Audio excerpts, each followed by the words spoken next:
The trunk hit the platform with a thud that scattered dust across Grace Patterson's worn traveling boots, and she knew immediately that something had broken inside. Her heart seized not for shattered glass or splintered wood, but for the books. 23 precious volumes that represented everything she owned of value, packed carefully between her few articles of clothing in a trunk that now bore a fresh crack along its side. It was August 1876, and Idaho City gleamed in the late afternoon sun like a promise only half kept. Grace had traveled by train and then stage-coach from Philadelphia, carrying letters from a man named Lucas Langford, who claimed to need a wife, and who wrote with surprising eloquence about the mountain territory that surrounded his ranch.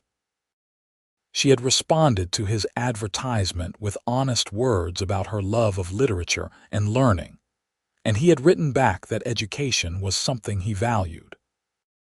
Never once in their correspondence had she mentioned that her entire wardrobe consisted of 3 dresses, 2 of which were patched at the elbows. She had been too busy describing her favorite passages from Shakespeare to think about pretending to be anything other than what she was. "Miss Patterson," the voice came from behind her, deep and uncertain.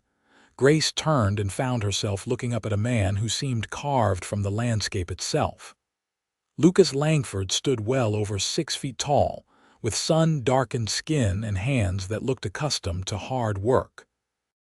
But his eyes caught her attention most.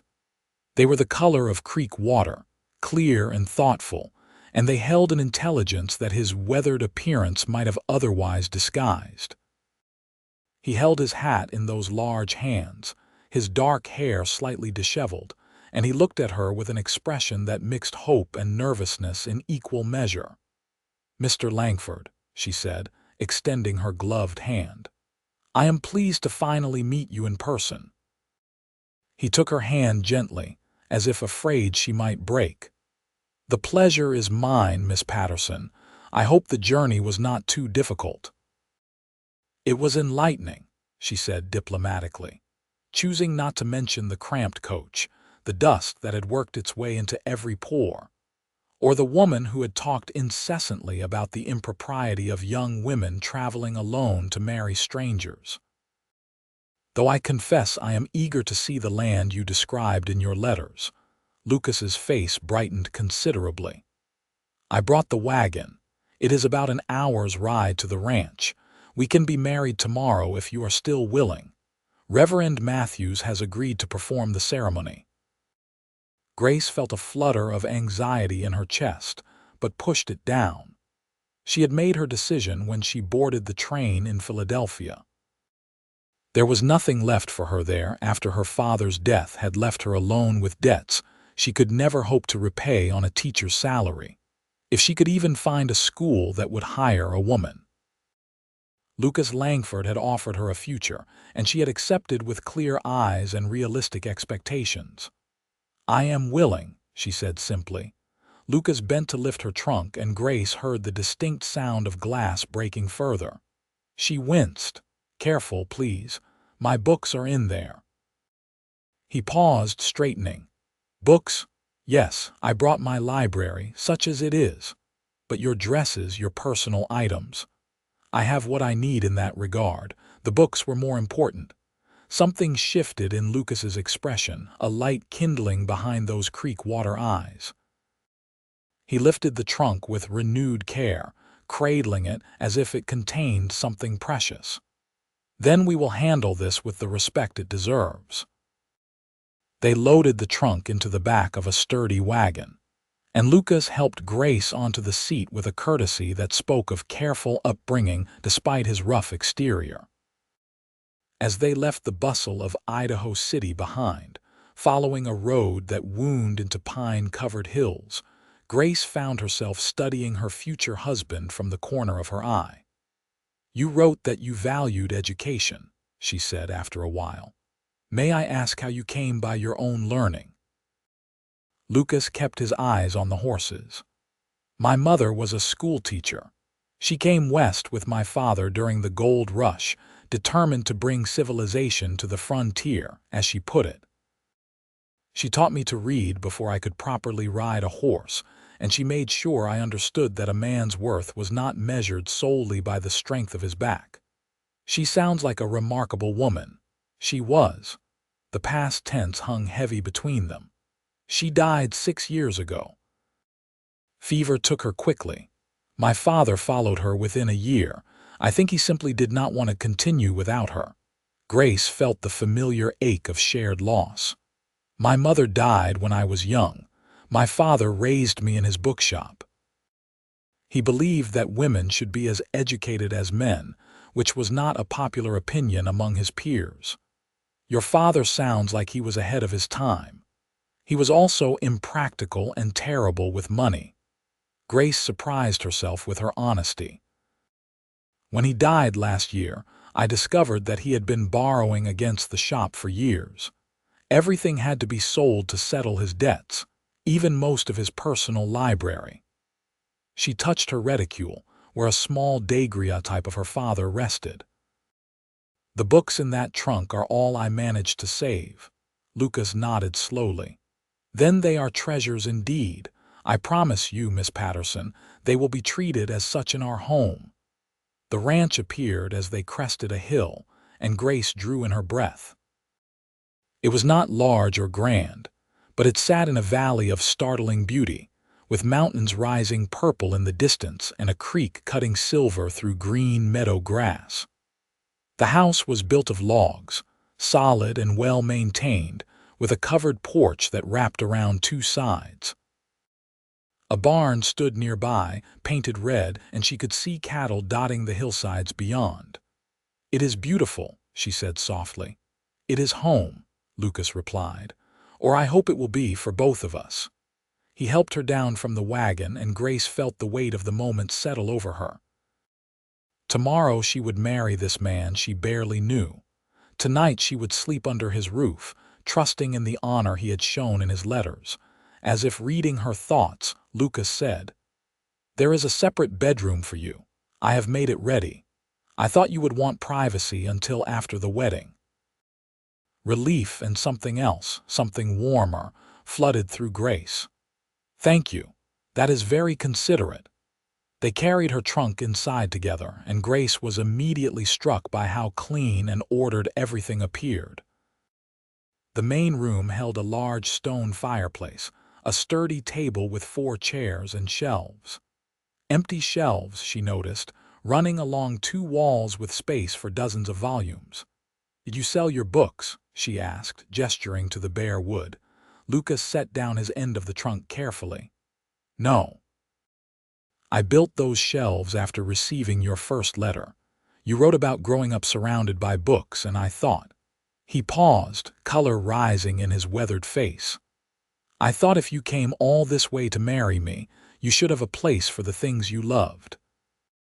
Grace felt something crack open inside her chest, some defensive wall she had built brick by brick during the long journey west. This man, this stranger who would be her husband, had built her shelves, had imagined her life in his home and made space for her treasures before ever laying eyes on her. "May I unpack them?" she asked, her voice unsteady. "Of course. Would you like help?" Together they opened the trunk, and Grace carefully unwrapped each volume from the clothing that had protected them. Lucas handled each book with a reverence that made her want to weep. They had lost only one, a copy of Wordsworth's poems that had shattered its spine, and 2 others bore water damage that would need careful attention. As they shelved each book, Lucas asked about them. She found herself telling him about her father reading Paradise Lost aloud on winter evenings, about discovering Jane Eyre in her adolescence and feeling seen for the first time, about the worn copy of Shakespeare's collected works that had belonged to her mother. "You have favorites?" she asked as they placed the last volume, a collection of Emerson's essays, on the shelf. "I read everything I can get my hands on," Lucas admitted. "But out here, books are scarce. I have a few volumes that belong to my mother. Poetry mostly. Whitman, Longfellow. There is a lending library in Idaho City, but I get there infrequently. Then we shall have to build our collection, Grace said impulsively. Together. Lucas smiled, a slow expression that transformed his serious face into something approaching handsome. I would like that very much, Miss Patterson. Grace, she said. If we are to be married tomorrow, you should call me Grace. Grace. He tested her name, and she liked the way it sounded in his careful pronunciation. And you should call me Lucas, or Luke if you prefer. Lucas suits you, she decided. He showed her the rest of the house then. The kitchen was well stocked, with a cast iron stove and a hand pump for water from the well. Her bedroom was small but clean, with a quilt on the bed that showed skilled needlework. Did your mother make this? Grace asked, running her hand over the pattern. Yes, it was meant to be a wedding gift, I think, though she never said so directly. She always hoped I would marry and give her grandchildren. The mention of children brought heat to Grace's face, but she did not look away. And is that what you hope for? Children? Lucas met her eyes steadily. I hope for partnership first, companionship, respect. If children come from that, I will be grateful. But I am not seeking a broodmare, Grace. I am seeking a wife.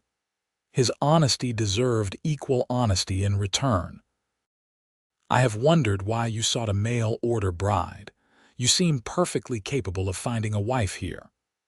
There are few unmarried women in these parts, and those who are available are looking for different things than I can offer. They want excitement or wealth or the romance of the frontier. I wanted someone who understood that building a life is slow work, that satisfaction comes from small accomplishments, that an evening spent reading can be as valuable as an evening spent dancing. He paused. When I read your letters with their references to literature and learning, I thought perhaps I had found someone who might understand that. Was I wrong? No, Grace said softly. You were not wrong. That night, Grace lay in the narrow bed under the quilt Lucas's mother had made and listened to the unfamiliar sounds of the mountain frontier. The house creaked and settled around her. Somewhere outside, an owl called. The creek that ran through the property provided a constant gentle rushing. She thought about the man sleeping in the next room, about the shelves he had built, about his mother's careful stitching in the quilt that covered her. She thought about tomorrow, when she would speak vows that would bind her to this place and this man for the rest of her life. Fear would have been reasonable. Doubt would have been natural. But what Grace felt, lying in the darkness, was something closer to hope. The morning of her wedding day dawned clear and warm. Grace rose early and found Lucas already in the kitchen, cooking breakfast with surprising competence. He had made coffee, biscuits, and bacon, and he served her with the same careful courtesy he had shown since her arrival. "Did you sleep well?" he asked. "Better than I have in months," she admitted. "The quiet here is remarkable." "It took me time to adjust when I returned from the war," Lucas said, then seemed to regret mentioning it. "But that is not appropriate wedding day conversation." "You served in the war." Grace had noticed the way he sometimes favored his left leg but had not wanted to pry. "I did. For the Union." "I was at Gettysburg." His voice went distant. "I try not to think about those times too often. They belonged to a different man than the one I am now." Grace understood. The war had touched everyone, even those who had not fought. Philadelphia had been full of wounded soldiers, of women in mourning, of a nation trying to stitch itself back together. It had ended 11 years ago, but its scars remained. "My father was too old to fight, but he had a nephew who never came home," she offered. "Auntie Edam." "I am sorry." "As am I for what you endured."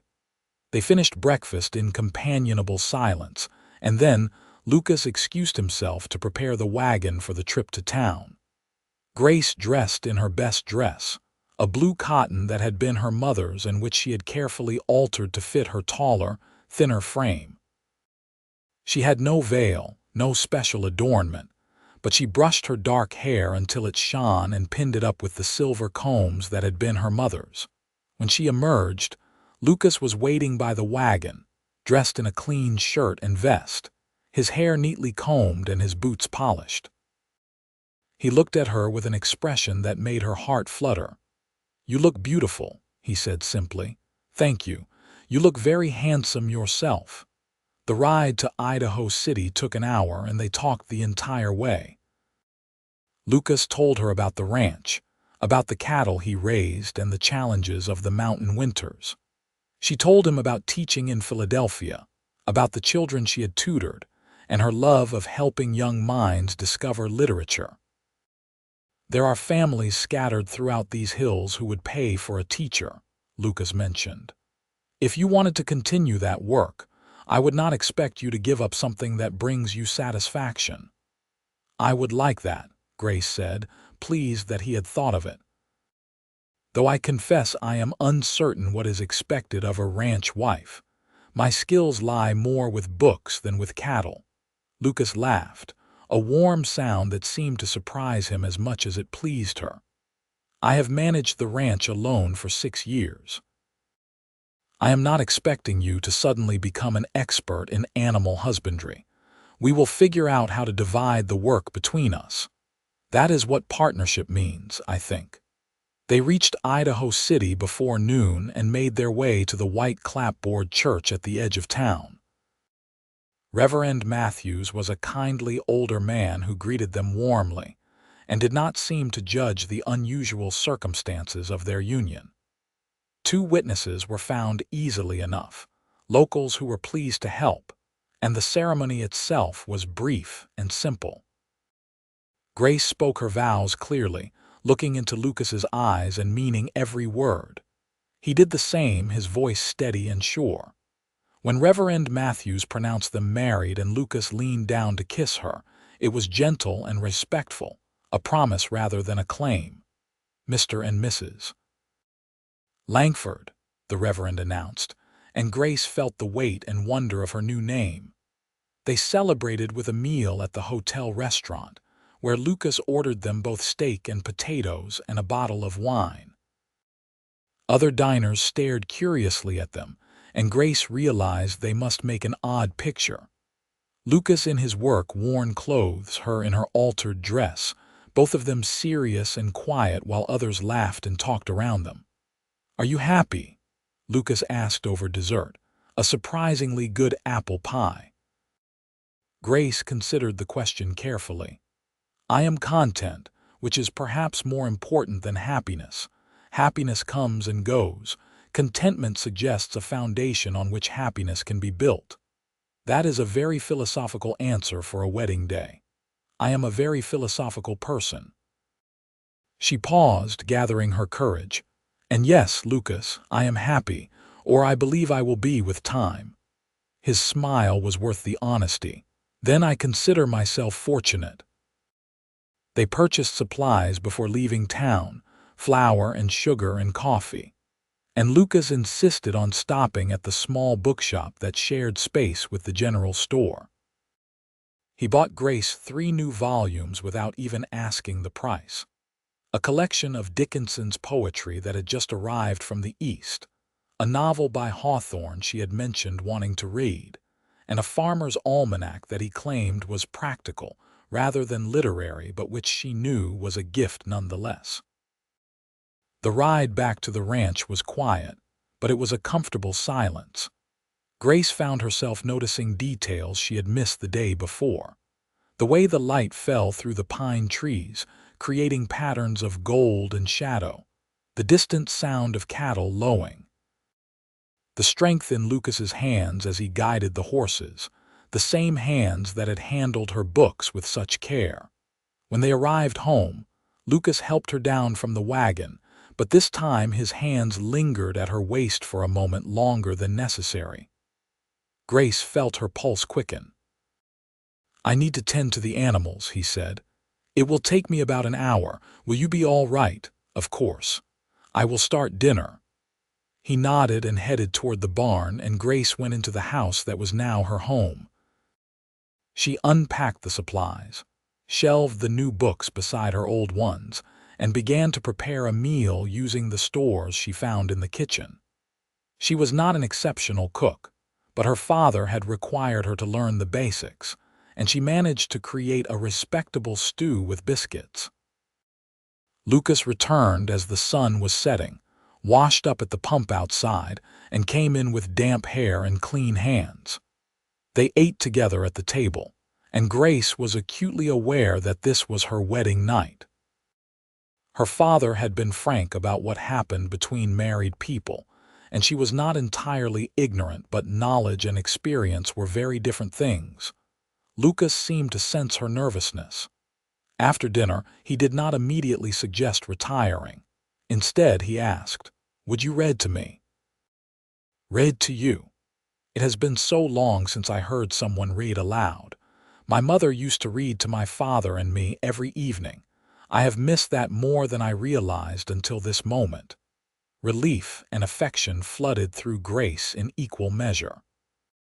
She retrieved Paradise Lost from the shelf, the volume her father had loved, and settled into one of the chairs near the fireplace.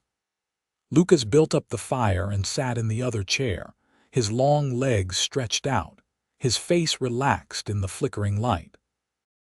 Grace began to read, her voice finding the rhythm of Milton's verse, and she felt herself relax as well. This she knew how to do. This was familiar territory. When she glanced up between passages, she found Lucas watching her with an expression of such contentment that it made her brave. They read for over an hour, passing the book back and forth, taking turns with different voices for the dialogue. Lucas had a good reading voice, she discovered, rich and expressive. When they finally set the book aside, full dark had fallen outside. "I suppose we should retire," Lucas said quietly. Grace stood, her heart racing again. Lucas rose as well and took her hand gently. "Grace, I want you to know that we do not have to do anything you are not ready for tonight. We have the rest of our lives to learn about each other. There is no rush."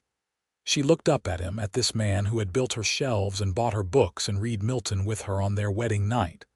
"I am nervous," she admitted, "but I am not unwilling. You have been kind and patient with me. I trust you." He raised her hand to his lips and kissed it gently. "Then we will take this slowly, and you will tell me if anything makes you uncomfortable. Is that agreed?" "Agreed." What happened next was tender and careful, Lucas keeping his promise to move slowly, checking in with her frequently, making sure she felt safe and respected. There was awkwardness, as there always is between two people navigating intimacy for the first time, but there was also unexpected sweetness. Afterward, lying in Lucas's arms in the bed that had been his alone until tonight, Grace felt that contentment she had mentioned earlier, that foundation on which happiness could be built. "Are you all right?" Lucas asked softly, his hand stroking her hair. "I am well," she said. "Thank you for your patience. Thank you for your trust." They slept then, tangled together in the mountain darkness, and Grace dreamed of shelves filling with books, of a life taking shape word by word. The weeks that followed established the rhythm of their married life. Lucas rose early to tend to the cattle and the endless work of maintaining a ranch. Grace discovered she had a talent for the garden, for coaxing vegetables from the mountain soil, and she took over the cooking with increasing confidence. In the evenings, after dinner was cleared and the dishes washed, they read together by the fire, discussing what they had read, debating interpretations, discovering each other's minds along with their bodies. Lucas proved to be better read than Grace had initially suspected. His mother had left him with a solid foundation in classical literature, and he had continued his education whenever possible. He had opinions about poetry, strong feelings about the transcendentalists, and a particular love for Shakespeare's histories that matched Grace's own preference for the comedies. "You would have liked teaching." Grace said one evening as they debated the merits of Henry V versus Richard Roman III. "I think I would have been terrible at it," Lucas countered. "I have no patience for willful ignorance. My mother was far more tolerant than I could ever be. Yet you are patient with me when I know nothing about ranching. That is different. You are willing to learn. You ask questions and listen to the answers. That is not willful ignorance. That is education." Word spread quickly through the scattered mountain community that Lucas Langford had brought home a bride, and neighbors began to appear with welcoming gifts and curious eyes. Grace met Mary Henderson, who lived 5 miles to the north with her husband and 4 children, and who was pathetically grateful to have another educated woman to talk to. She met old Samuel Wright, who had been mining these hills since before the gold rush ended, and who told stories of the early days with surprising eloquence. She met the young couple, newly married themselves, who were trying to start a horse ranch on the next property over. Each visitor commented on the books visible through the windows, on the shelves that lined the walls of the main room. Most seemed puzzled by the abundance of literature in a ranch house, but a few, like Mary Henderson, looked at them with longing. "My children need proper schooling," Mary confessed over coffee one afternoon. "But the nearest school is in Idaho City, too far for daily travel, and I cannot teach them myself. I barely had schooling of my own." Grace looked at the woman's worn hands, her tired eyes, and made a decision. "What if I taught them? And any other children in the area who wanted to learn? We could hold classes here, perhaps 3 days a week." Mary's face lit up with such hope that Grace felt guilty for not suggesting it sooner. "Would you really? We could pay not much, but something." "Whatever you could manage would be helpful. Let me discuss it with Lucas." Her husband's response that evening was immediate and enthusiastic. "It is a wonderful idea. We could clear out the room next to our bedroom. It is full of my father's old equipment, but I have been meaning to organize that for years. We could fit desks in there, a proper schoolroom. You do not mind having children underfoot 3 days a week?" Lucas pulled her close, kissing her forehead. "I mind nothing that makes you happy. And this territory needs education. My mother believed that fervently, and I believe it too." They spent the next 2 weeks transforming the spare room. Lucas built desks and benches with the same careful craftsmanship he had shown with the bookshelves. Grace wrote out lessons plans and organized the books that would be suitable for teaching. Word spread, and soon she had 8 students promised, ranging in age from 6 to 14. Children of ranchers and miners and shopkeepers who wanted better for their offspring than the rough frontier typically provided. The first day of school arrived in late September. Grace dressed carefully in her most professional dress and waited nervously as the children arrived. Mary Henderson brought her 4, ranging from 6-year-old Alice to 13-year-old Thomas.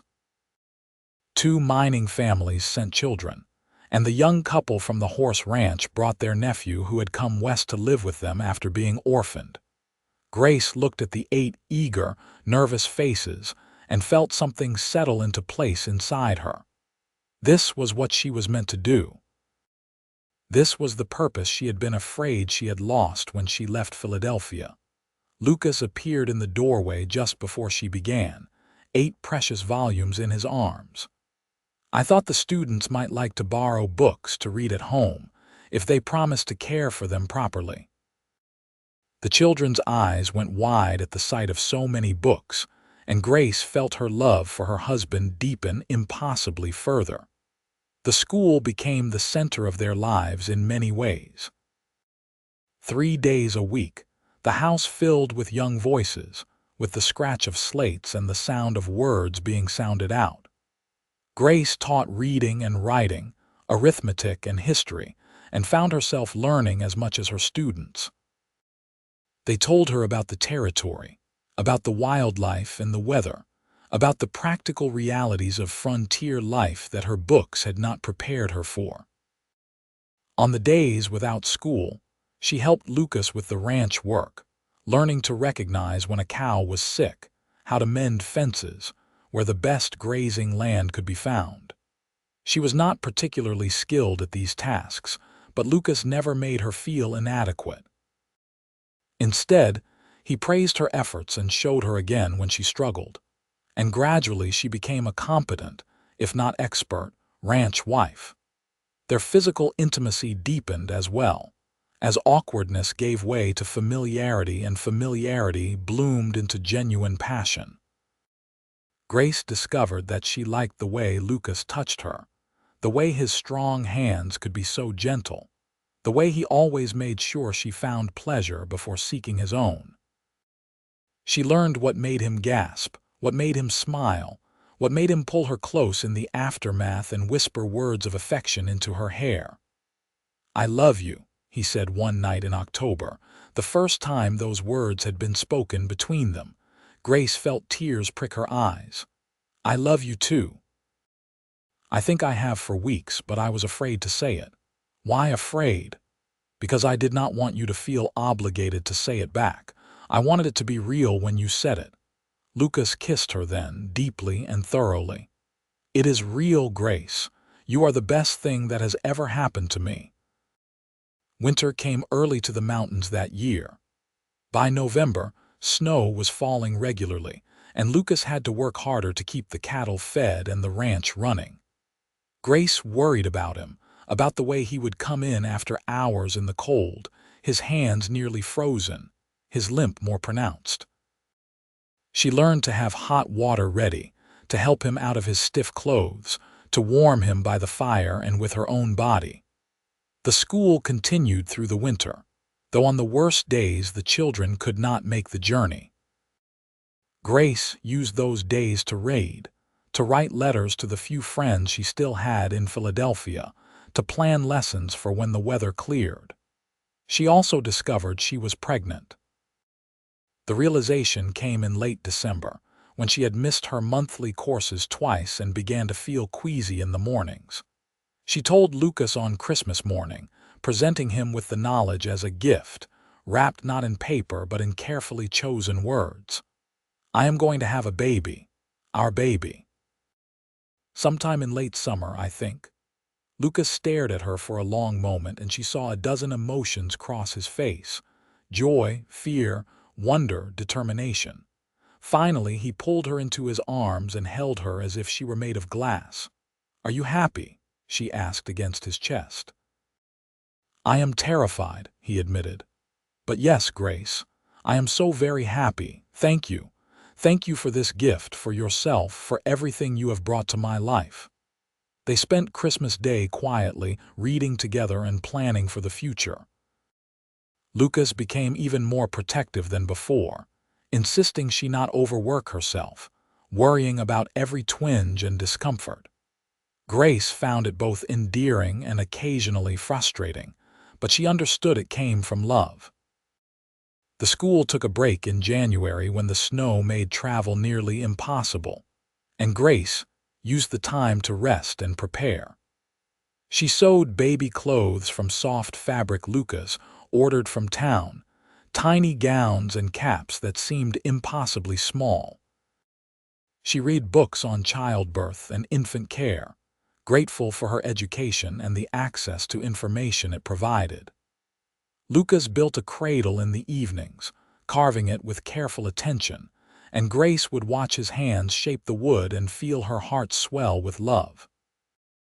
"What shall we name the baby?" she asked one evening as he worked. "If it is a girl, I would like to name her after my mother, Eleanor. If you are agreeable, Lucas Langford. That is beautiful. And if it is a boy, I have always liked the name Henry, or perhaps James. But we have time to decide." Spring arrived slowly, the snow melting reluctantly from the hills. The school resumed, and Grace taught despite her growing belly, her students fascinated by the changes in her body, and full of questions she answered with careful honesty.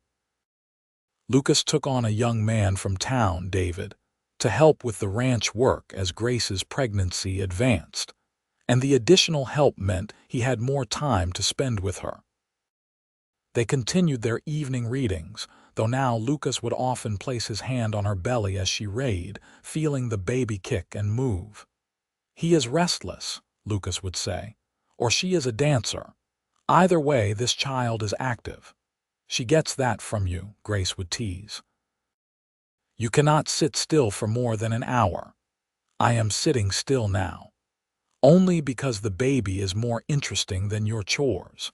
Everything about you is more interesting than chores, Grace." By July, Grace was uncomfortably large and ready to be done with pregnancy. The baby kicked constantly, making sleep difficult, and the summer heat was oppressive. Mary Henderson, who had attended 4 births as a midwife, checked on her regularly and assured her everything was progressing normally. "First babies are often late," Mary warned.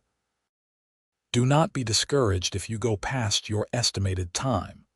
But the baby was not late. On a hot afternoon in early August, almost exactly a year after Grace had arrived in Idaho City, her labor began. Lucas sent David for Mary, and then he stayed with Grace, holding her hand, wiping her face with cool cloths and looking more frightened than she had ever seen him. "I am all right," she assured him between contractions. "Women have been doing this since the beginning of time." "That does not make me less worried." Mary arrived and took charge with calm efficiency. She sent Lucas out of the room despite his protests, and for the next several hours, Grace focused on the work of bringing her child into the world. It was harder than she had imagined, more painful and exhausting, but when she finally heard the baby's first cry, every moment of difficulty faded into insignificance. "You have a son," Mary announced, placing the tiny, squalling infant on Grace's chest. "A healthy, strong boy."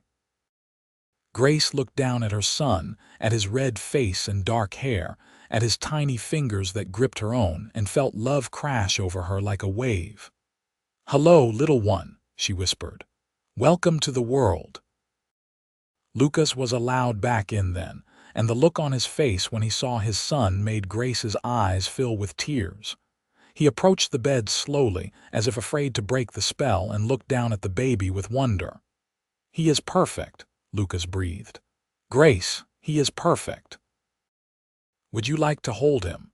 Lucas's hands trembled as he took his son. But once the baby was secure in his arms, he seemed to gain confidence. He walked to the window, showing the baby the mountains that would be his home, speaking softly about the land and the life they would build together. They named him Henry, and he became the center of their world. Lucas was a devoted father, waking in the night to help with feedings, changing diapers without complaint, spending hours simply holding his son and marveling at the miracle of him. Grace watched her husband fall in love with their child and felt her own love for Lucas grow deeper still. The school resumed in September, with Henry sleeping in a basket near Grace's desk while she taught.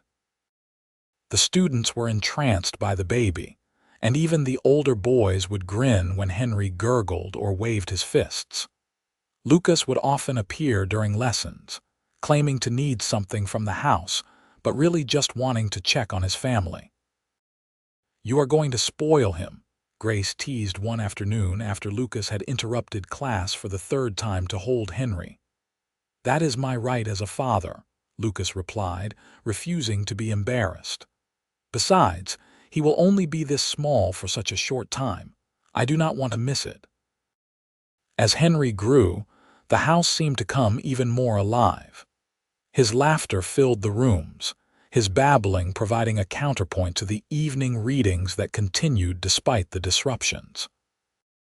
Lucas built toys for him, carved animals and blocks, and Grace read to him from her books even though he was far too young to understand.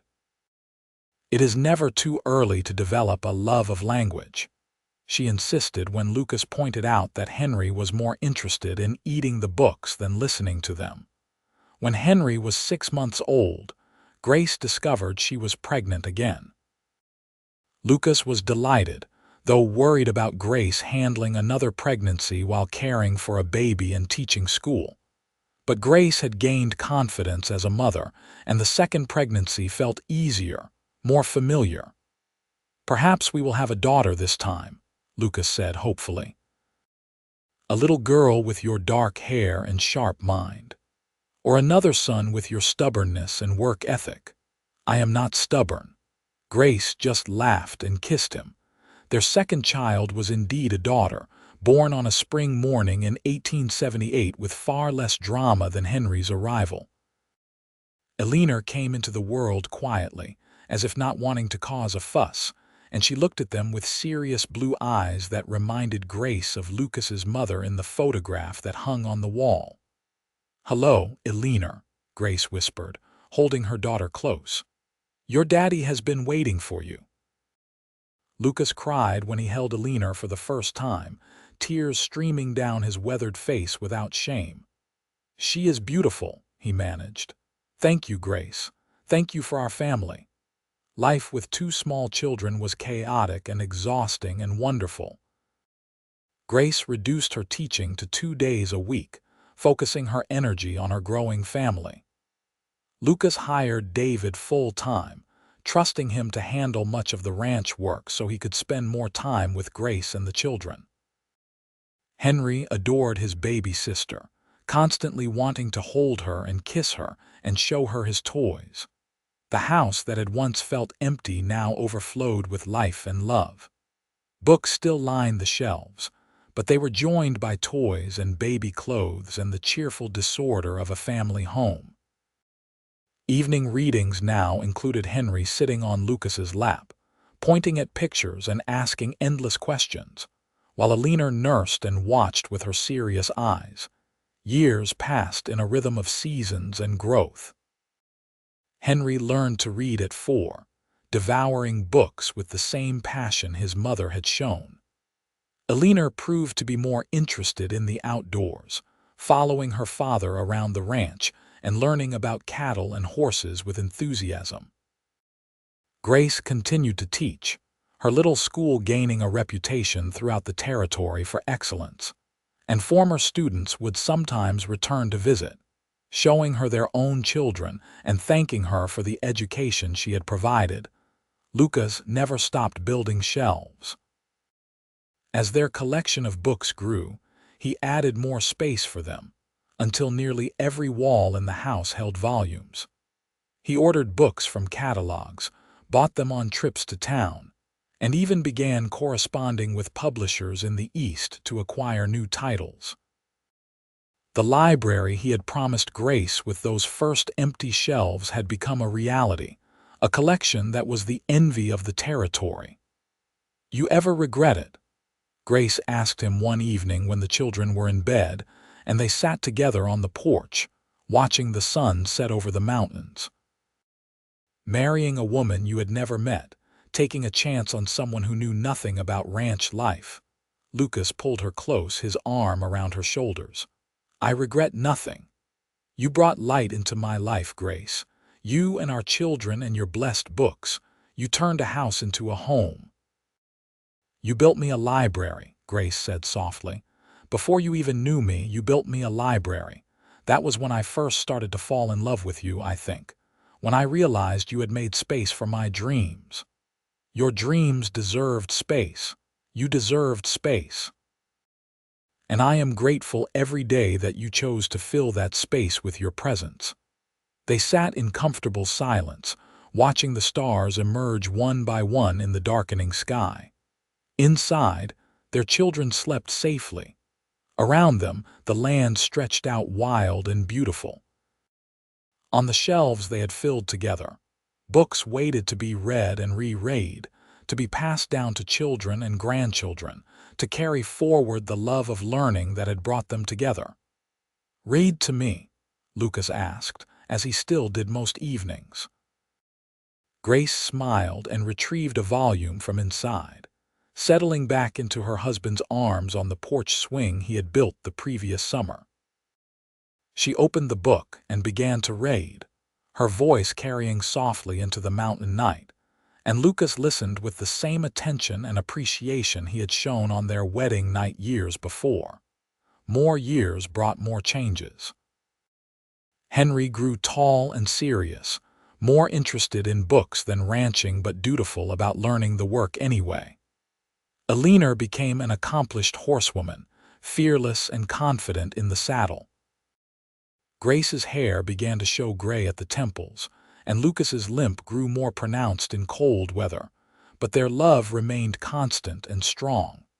When Henry was 10 and Eleanor 8, Grace gave birth to another son, a surprise they had not expected. They named him Thomas, and he proved to be the most outgoing of their children, friendly and talkative and charming from his first breath.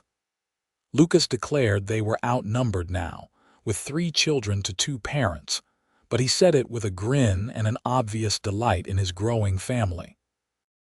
Grace's little school continued to thrive, educating 2 generations of mountain children. Some of her former students became teachers themselves, spreading education throughout the territory.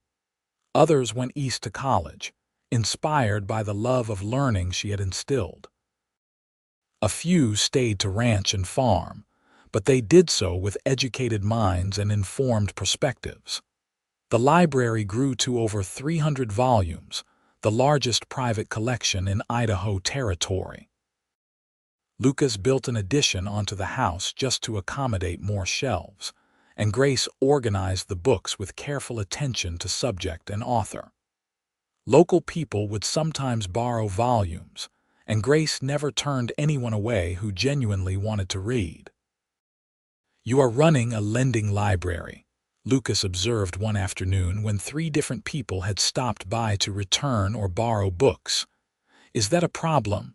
"Not at all. My mother would have approved wholeheartedly." When Idaho became a state in 1890, Lucas and Grace traveled to Boise for the celebration, leaving the children in David's capable care. It was the first time they had been truly alone together in years, and they used the opportunity to reconnect as not just parents but as husband and wife. "Do you remember our wedding day?" Grace asked as they stood in the crowd watching the festivities. "Every detail," Lucas assured her. "You wore your mother's blue dress, and you looked terrified and brave in equal measure. I thought you were the most beautiful thing I had ever seen." "I was so nervous. I thought I had made a terrible mistake, traveling all this way to marry a stranger. And now I know it was the best decision I ever made." They spent their time in Boise visiting bookshops and adding to their collection, buying novels and poetry and histories to carry home. Lucas bought Grace a matched set of Jane Austen that she had coveted for years, and she bought him a beautiful edition of Walt Whitman's Leaves of Grass that he had mentioned wanting. The train ride home was pleasant, and they arrived back at the ranch to find David had managed everything perfectly, and the children had only caused minor chaos. Henry, now 14, had been reading to his younger siblings every evening, continuing the family tradition even in their parents' absence. "He has your gift for reading aloud," Lucas told Grace that night. "Listen to his expression, his understanding of the text." Grace listened to her son read to his brother and sister and felt pride swell in her chest. This was what she and Lucas had built together. Not just a ranch or a library or a school, but a family that valued learning and literature, that understood the power of words and ideas. As the children grew older and began to make their own way in the world, Grace and Lucas found themselves with more time alone together. Henry went east to college, studying literature and planning to become a professor. Eleanor married a neighboring rancher's son, a young man who respected her intelligence and independence. Thomas, when his time came, chose to stay on the ranch, working alongside his father and eventually taking over much of the day-to-day operations. Grace continued teaching until she was nearly 60, finally retiring when her eyes began to trouble her. By then, Idaho had established proper schools throughout the territory, but people still spoke of Mrs. Langford's teaching and the difference she had made in so many young lives. Lucas's hair went completely white, but he remained strong and active, still caring for the ranch with Thomas's help. He still built things in the evenings, now mostly toys for the grandchildren that Alina had begun producing with admirable regularity. And every evening, no matter what else was happening, he and Grace read together. Sometimes Grace would watch her husband, his white hair catching the firelight as he read aloud, and marvel at the life they had built. She had arrived in Idaho territory with nothing but a trunk full of books and a desperate hope for a better future. Lucas had given her that future and so much more. He had given her a home, a family, a purpose, and a love that had only deepened with time. "What are you thinking about?" Lucas would ask when he caught her watching him instead of listening to the reading. "Just grateful," she would reply. "Grateful for you, for everything." "I am the grateful one," he would insist, and they would gently argue about who was more fortunate until one of them would laugh and lean over to kiss the other, and the reading would be temporarily forgotten. When Lucas turned 65, he officially handed over the ranch operations to Thomas, though he still helped out and offered advice. He used his newfound free time to correspond with publishers and book dealers, to catalog their extensive library properly, and to work on a project he had been considering for years. One morning, Grace woke to find Lucas already gone from bed. She found him in the library, writing carefully at the desk. "What are you working on so early?" she asked, bringing him coffee. "I am writing our story," he said, "for the grandchildren and great-grandchildren. I want them to know how their grandmother came to Idaho with nothing but books, and how their grandfather built her a library. I want them to understand that love is not always about grand gestures, but about making space for someone else's dreams." Grace read over his shoulder, seeing their life rendered in his careful handwriting, and felt tears slide down her cheeks. "It is beautiful, Lucas." "Not as beautiful as the reality," he replied, pulling her onto his lap as he had done 1,000 times before. "Nothing I write could capture what you have meant to me." They spent the next several months working on the manuscript together, Grace correcting Lucas's grammar and adding details, Lucas describing scenes with surprising eloquence. When they finished, they had a record of their life together, from Grace's arrival with her trunk full of books to the present day, with all the joys and challenges and small moments that had made their marriage strong.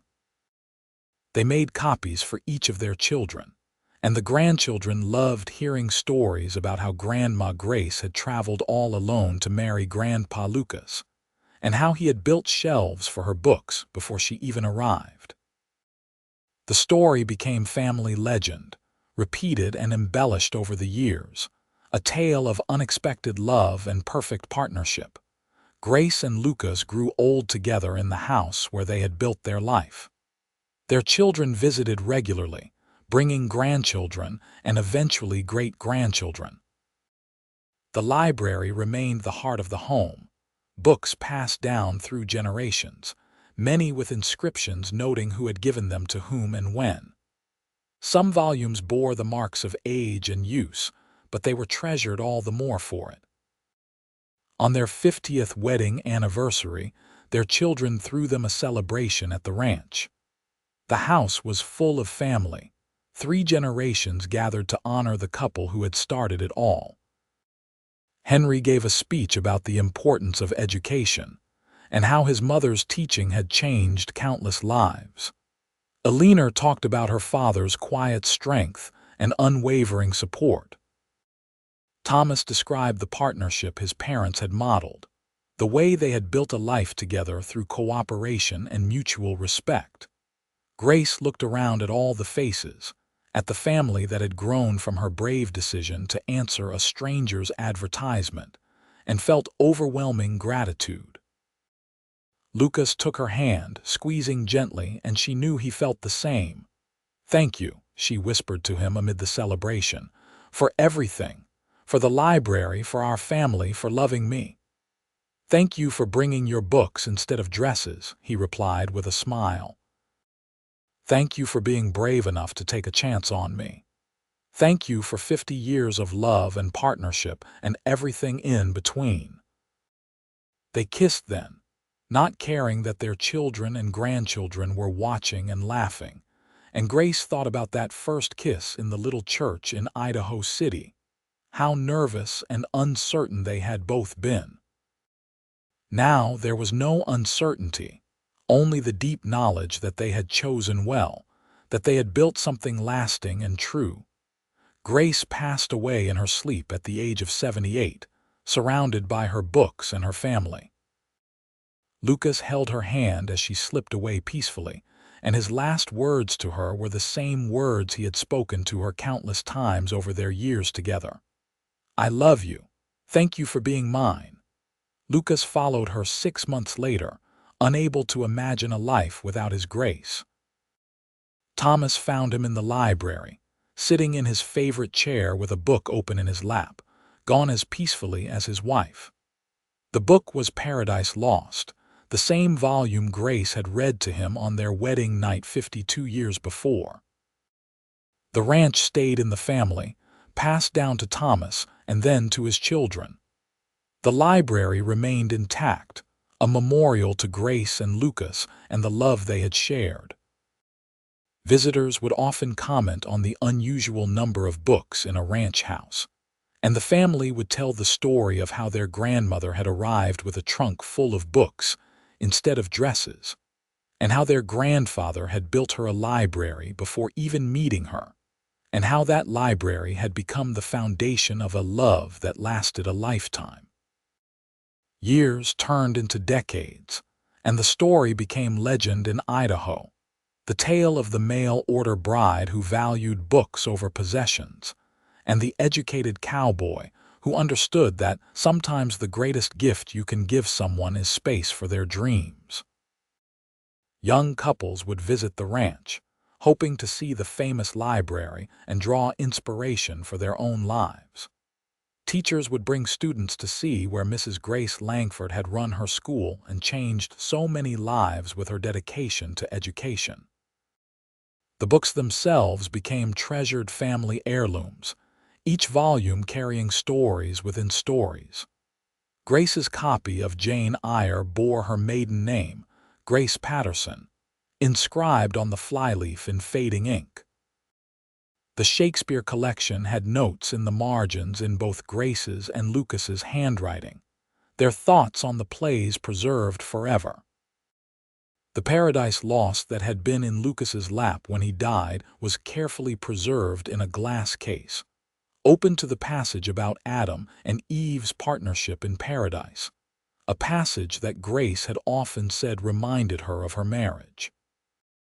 The little schoolroom was preserved as well, the desks Lucas had built still standing, slates and chalk at the ready as if students might arrive any moment. The walls held photographs of some of Grace's pupils, serious-faced children who had gone on to become teachers and lawyers and doctors, all carrying forward the love of learning she had instilled in them. On what would have been Grace and Lucas's 100th wedding anniversary, the family gathered at the ranch for a reunion. Over 200 descendants came, representing 4 generations, all branches of the family tree that had grown from that brave decision Grace made in 1876 to board a train west with nothing but books and hope. Thomas, now an old man himself, stood in the library surrounded by his children, grandchildren, and great-grandchildren, and told the story one more time. He spoke of his mother's arrival with her trunk full of books, of his father's careful construction of shelves before he even knew if Grace would come. He described their partnership, their mutual respect, their deep and abiding love. They taught us that love is not about finding someone who completes you, Thomas said, his voice shaking with age and emotion. They taught us that love is about making space for someone else's dreams alongside your own. My father built my mother a library, but she built him a family, a home, a life rich with meaning and purpose. They built those things together, word by word, day by day, year by year. The youngest generation listened with wide eyes. These children of the modern age trying to imagine a time when people married strangers sight unseen, when books were precious treasures, when love was built slowly through shared evenings and quiet moments. But even though the world had changed dramatically since 1876, the fundamental truth of Grace and Lucas's story remained relevant. Love was still about making space for each other's dreams. Partnership was still about mutual respect and shared values. And sometimes the bravest thing a person could do was take a chance on another person and hope for the best. The library stood as testament to that truth, hundreds of volumes bearing witness to the love that had filled the house. Every book had been chosen with care, read with attention, cherished and preserved. They had educated children, comforted the grieving, inspired dreamers, and brought joy to countless readers. They were more than just books. They were the physical manifestation of Grace and Lucas's belief in the power of education, their commitment to building a better world one reader at a time. As the sun set over the mountains that evening, the family gathered outside the house for a photograph. 4 generations arranged on the porch and in the yard, all descendants of the mail-order bride who brought books instead of dresses, and the educated cowboy who built her a library. The photographer captured them there, framed by the mountains and the house, and if you looked carefully at the photograph, you could see through the windows into the library beyond. Shelves of books still standing, still waiting, still holding the stories that mattered. And somewhere in the vastness of whatever comes after, Grace and Lucas were together still, reading to each other in the evening light, their love story complete and perfect and eternal, written not on pages but in the lives of all those who came after them, carried forward in the value they placed on learning and literature, and the courage to take chances on love. The ranch continued for many more years, each generation adding their own chapters to the story, while preserving the essence of what Grace and Lucas had built. The library grew with careful additions, new books joining old ones, but the original volumes were always kept and treasured. Young couples would sometimes get married in the library, standing among the books that represented Grace and Lucas's enduring love, and the family would smile and tell the story again to anyone who would listen. It became a tradition for each grandchild when they came of age to receive a book from the original collection, along with a letter explaining the significance of that particular volume in Grace and Lucas's life. These books were treasured above all other inheritances, physical connections to ancestors who had understood what truly mattered. The family never forgot that their legacy was not land or money or material possessions, but the love of learning and the commitment to partnership that Grace and Lucas had modeled so perfectly. In the end, that was what endured. Not the ranch buildings, which were eventually modernized and changed. Not even the original house, which was carefully preserved but no longer lived in daily.